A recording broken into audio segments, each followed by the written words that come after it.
Salut, je m'appelle Mandy. Regarde-moi. Comme tu peux le voir, j'ai perdu tous mes cheveux. Tous, d'un coup. Comment ça m'est arrivé? C'était complètement inattendu. Une nuit, je me suis couchée, tranquillement, avec tous mes cheveux. Et je me suis réveillée sans. T'imagines un peu l'horreur que j'ai ressentie en me réveillant? Mais la vraie question c'est... Qui c'est qui m'a fait cette mauvaise blague? Qui c'est qui m'a transformée en ce monstre? Écoute mon histoire. Tu ne devineras jamais pourquoi je suis autant en colère. Tout était normal au début. J'étais à l'université et je vivais sur le campus. Juste pour info, notre campus était considéré comme étant le plus prestigieux de la ville. Il y avait les gars les plus beaux et les plus populaires là-bas. J'étais la reine du campus. Bien sûr que je l'étais. Je faisais plus d'attention à mon apparence qu'à mes études. Ma chambre était remplie des meilleurs produits cosmétiques. J'allais à la salle pour entretenir ma taille de guêpe. Et je passais des heures à prendre soin de ma peau et de mes cheveux. Tous les jours. Et ça marchait bien. Tous les gars voulaient être avec moi. Et tous mes potes voulaient être comme moi. Mais officiellement, je sortais avec Phil, le capitaine de l'équipe de football. Et j'étais la meilleure amie d'Alexa, la plus belle fille de notre collège. Après moi, bien sûr. Un soir, on avait une soirée incroyable au campus. Plein de cocktails, plein de jeux. Et on dansait jusqu'à en tomber par terre. En gros, tout ce que j'adore. Bien sûr, j'étais la star de la fête. J'étais tellement à fond, tellement bien au milieu de l'attention de tout le monde, qu'à un moment, j'ai complètement perdu la maîtrise de moi-même. Pas loin de minuit, j'étais tellement fatiguée que je suis partie dans ma chambre. Mais tout le monde me demandait de rester, parce qu'ils avaient encore préparé plein de jeux et des blagues à faire. Mais j'ai dit non et je suis partie. Je me souviens pas du reste de la soirée. Mais d'une manière ou d'une autre, j'ai réussi à me coucher et je me suis vite endormie. Je me suis réveillée parce que mes cheveux me chatouillaient le nez. J'ai essayé de les remettre en place. Sauf que je me suis rendu compte qu'ils bougeaient plus que d'habitude. J'étais horrifiée. J'ai sursauté de mon lit. Et c'est là que j'ai vu que tous mes cheveux étaient restés sur mon lit. J'avais peur de me regarder dans le miroir. Mais j'ai repris mon souffle et je l'ai fait quand même. C'était la pire chose que j'ai vue de ma vie. Mon reflet, complètement chauve. Me regarder dans le miroir. Quand j'ai réussi à me calmer un peu, j'ai regardé partout dans ma chambre, en espérant découvrir ce qui s'était passé. Mes cheveux sont pas tombés tout seuls quand même. C'est quelqu'un qui a dû me faire ça. Mais qui c'est qui voudrait me faire une connerie pareille? Et là, mon téléphone s'est mis à sonner. C'était Alexa. Je décroche et je l'entends dire. Alors Mandy, t'arrives pas à te regarder dans le miroir après hier soir? C'était donc elle qui l'a fait. J'étais tellement en colère que je n'ai même pas pu lui répondre. J'ai jeté mon téléphone et j'ai commencé à faire les 1000 pas dans ma chambre.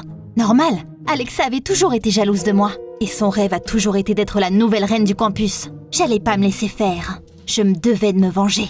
Mais comment est-ce que je pouvais aller à la fac avec cette tête? J'ai mis la première casquette de baseball que j'ai trouvée dans ma chambre. Je suis sortie par une fenêtre et je suis allée au magasin de perruques le plus proche. Je suis arrivée à la fac avec une perruque qui ressemblait presque comme 2 gouttes d'eau à mes vrais cheveux. Personne ne disait rien et j'essayais de ne pas me faire remarquer. Pour une fois, quand le cours a commencé, je me suis faufilée juste derrière Alexa. Je pouvais voir ses belles mèches devant moi et ça me mettait encore plus en colère. J'ai sorti une paire de ciseaux et j'ai commencé à lui couper les cheveux en toute discrétion. Quand j'avais coupé une bonne moitié, Alexa l'a senti et s'est retournée. Elle a vu les ciseaux dans ma main et ses cheveux sur le sol. J'ai regardé la surprise d'Alexa se transformer en colère et elle a crié « Qu'est-ce que t'as fait ?» Tout le monde s'est retourné et puis j'ai répondu avec un petit sourire vicieux « C'est pour ce que tu m'as fait. » De quoi tu parles? Fais pas genre, t'étais jalouse de moi. Tout ce que tu voulais c'était de prendre ma place. Mais t'y arriveras pas. Le mascara d'Alexa coulait sur son visage. Et elle n'avait vraiment pas l'air de comprendre ce qui lui arrivait. Je ne pouvais pas juste enlever ma perruque et montrer ma tête chauve à tout le monde. Donc je lui ai dit « Comment t'as su ce matin que je ne pouvais pas me regarder dans le miroir ?» Alexa m'a crié dessus. « Je disais ça parce que t'étais pas bien, parce que tu n'avais pas assez dormi. » Merde, me serais-je trompée? Ce n'était pas Alexa. Tout le monde me regardait comme si j'étais devenue folle. Et je suis sortie de la classe en courant. En marchant dans le couloir du collège, je me suis dit que si ce n'était pas Alexa, qui c'est qui m'aurait fait perdre tous mes cheveux? Attends, Phil, avec la deuxième clé de ma chambre. Il aurait pu facilement ouvrir la porte et le faire pendant que je dormais. Mais pourquoi il ferait ça? Peut-être qu'il s'est rendu compte que j'avais fait la fête sans lui il y a quelques semaines. Ça devait être ça. Je comprends mieux maintenant. J'étais tellement en colère contre Phil. Comment il a pu me faire ça? J'ai décidé de le retrouver tout de suite et de lui arracher tous les cheveux. Phil était au terrain de foot pour s'entraîner avec son équipe. Je n'ai même pas attendu la pause et j'ai tout de suite couru vers lui. « Comment t'as pu me faire ça ?» Il a été surpris et m'a demandé « Mais de quoi tu parles? Je ne comprends pas. » Mais je lui ai juste crié dessus. « Arrête de faire semblant, je sais ce que t'as fait à mes cheveux. » Je voulais enlever ma perruque, mais il y avait les autres joueurs qui nous regardaient. Phil restait là, bouche bée. Je lui ai dit « T'as compris que je traînais avec d'autres gars et t'as voulu te venger ?» Phil s'est mis en colère d'un coup. « Ah, donc j'avais raison. T'es sorti sans moi !» Il a crié. J'ai eu peur. Phil n'était pas du genre bon acteur. Et il n'aurait jamais pu faire semblant qu'il soit choqué et en colère comme ça. Il ne savait vraiment pas.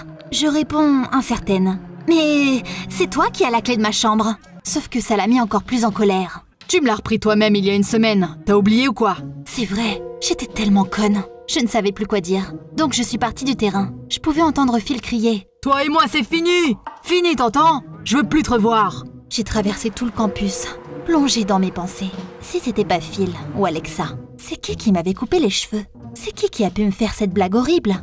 Il fallait que je retrouve la personne qui avait ruiné ma vie. Et là, je me suis souvenue de la fête de la veille. De toutes ces blagues que les gens faisaient. Ah mais oui! Ils m'avaient demandé de rester quand je leur ai dit que j'étais fatiguée et que j'allais me coucher. Ils m'avaient dit « On a encore plein de jeux et plein de blagues à faire » ou quelque chose comme ça. C'est là que j'ai tout compris. Quand je me suis endormie, ils ont dû me faire une de leurs blagues. Sauf que c'était pas drôle du tout. Voilà les cons qui m'avaient fait ça. Je me suis dit qu'ils auraient ce qu'ils méritaient. Donc je me suis mise à courir. Heureusement pour moi, il y avait un groupe de fêtards dans le hall en train de nettoyer après la fête de la veille. J'ai pas réfléchi et j'ai tout de suite commencé à leur crier dessus. Sur ces cons qui m'avaient rendu si moche, qui ne valaient pas mon petit doigt et que je ne les avais tolérés sur mon campus que par pitié. Je les ai insultés de tous les noms, tout ce qui me passait par la tête. J'ai vu leur visage passer de surpris à sérieux à en colère. Je criais et je bougeais tellement dans tous les sens qu'à un moment, ma perruque est tombée de ma tête sur le sol. Je me suis figée et j'ai eu peur. Je m'attendais à ce que tout le monde se moque de moi. Sauf que personne n'a rigolé. Ils me regardaient, en colère aussi. Puis il y en a un qui me dit « C'est pas nous qui t'avons fait ça. Et si tu ne nous crois pas, tu peux aller regarder les vidéos de surveillance. » Et puis, je me suis souvenu qu'il y avait des caméras de sécurité sur tout notre campus. J'étais tellement conne. J'ai tout de suite couru vers la salle de surveillance et je leur ai demandé de me laisser regarder les enregistrements de la nuit de notre soirée. Ils ont mis en route l'enregistrement pour moi. J'étais là, je quittais la soirée. En route pour ma chambre, puis je suis repartie pour aller à la douche. C'est qu'à ce moment-là que je me suis rappelé avoir pris une douche avant de me coucher. Sur l'écran, je voyais que je sortais de la douche avec une serviette sur la tête. Et là, j'ai une révélation horrible. Je suis partie en courant vers ma chambre. Pendant que je courais vers ma chambre, je n'arrêtais pas de penser à ce qui a pu se passer. S'il vous plaît, non, pas ça. Faites que j'ai pas fait ça. Dès que je suis arrivée dans ma chambre, je me suis précipitée vers mon étagère avec tous mes cosmétiques. J'ai attrapé la bouteille de revitalisant capillaire que j'utilisais tout le temps. Elle était pleine. Et à côté, une bouteille de crème dépilatoire qui ressemblait beaucoup à mon revitalisant. Et elle était presque vide, alors que je ne l'avais ouverte qu'il y a 2 jours. Des larmes coulaient sur mon visage. Je me suis sentie blessée et dévastée. J'avais utilisé la crème dépilatoire sur mes cheveux. Comment ai-je pu me faire ça? Alors je me suis assise par terre et j'ai pleuré toute seule. Je ne savais pas quoi faire. C'est comme ça que mon histoire se termine. Je ne peux même pas aller à l'université avec des cheveux comme ça. Même si je porte une perruque, tout le monde saura ce que je cache en dessous. Je suis au bout de ma vie. Mais pour une raison ou une autre, Alexa ne m'aide pas du tout. Super comme meilleure amie, ça. Et Phil refuse de me parler. Tant pis, je ne l'aimais pas tant que ça de toute façon. Sauf qu'en même temps, tout le monde a commencé à m'éviter. Ils osent faire ça après tout ce qu'ils m'ont fait. C'est leur faute après tout. Pourquoi je suis toujours entourée par des cons? S'il te plaît, aide-moi. Écris quelque chose de gentil dans les commentaires. Et n'oublie pas de t'abonner à la chaîne. C'est vous, les abonnés, mes nouveaux amis. Et après tout, je crois en vous.